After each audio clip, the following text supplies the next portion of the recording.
Genesis chapter 3. Now the serpent was more subtle than any beast of the field which the Lord God had made. And he said unto the woman, Yea, hath God said, Ye shall not eat of every tree of the garden? And the woman said unto the serpent, We may eat of the fruit of the trees of the garden. But of the fruit of the tree which is in the midst of the garden, God hath said, Ye shall not eat of it, neither shall ye touch it, lest ye die. And the serpent said unto the woman, Ye shall not surely die.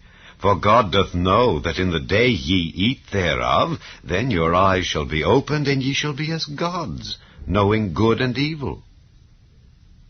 And when the woman saw that the tree was good for food, and that it was pleasant to the eyes, and a tree to be desired to make one wise, she took of the fruit thereof, and did eat, and gave also unto her husband with her, and he did eat. And the eyes of them both were opened, and they knew that they were naked.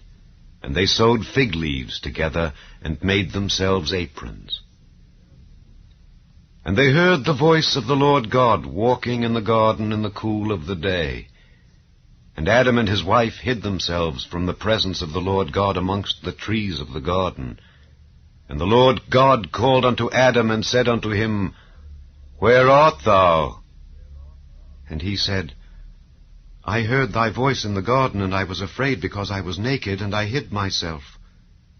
And he said, Who told thee that thou wast naked?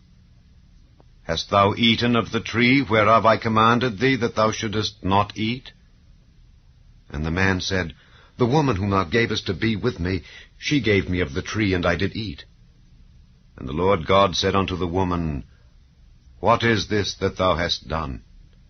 And the woman said, The serpent beguiled me, and I did eat. And the Lord God said unto the serpent, Because thou hast done this, thou art cursed above all cattle, and above every beast of the field. Upon thy belly shalt thou go, and dust shalt thou eat all the days of thy life. And I will put enmity between thee and the woman, and between thy seed and her seed. It shall bruise thy head, and thou shalt bruise his heel. Unto the woman he said, I will greatly multiply thy sorrow and thy conception. In sorrow thou shalt bring forth children, and thy desire shall be to thy husband, and he shall rule over thee. And unto Adam he said, Because thou hast hearkened unto the voice of thy wife, and hast eaten of the tree of which I commanded thee, saying, Thou shalt not eat of it, cursed is the ground for thy sake. In sorrow shalt thou eat of it all the days of thy life.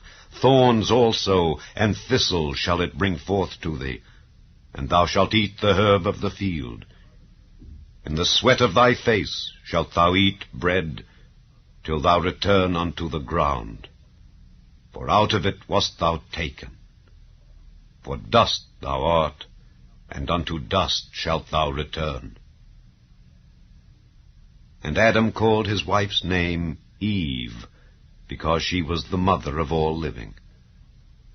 Unto Adam also and to his wife did the Lord God make coats of skins, and clothed them.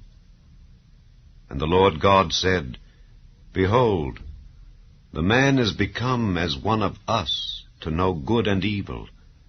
And now, lest he put forth his hand, and take also of the tree of life, and eat, and live forever.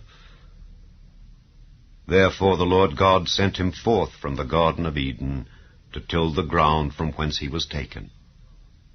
So he drove out the man, and he placed at the east of the Garden of Eden cherubims, and a flaming sword, which turned every way, to keep the way of the tree of life.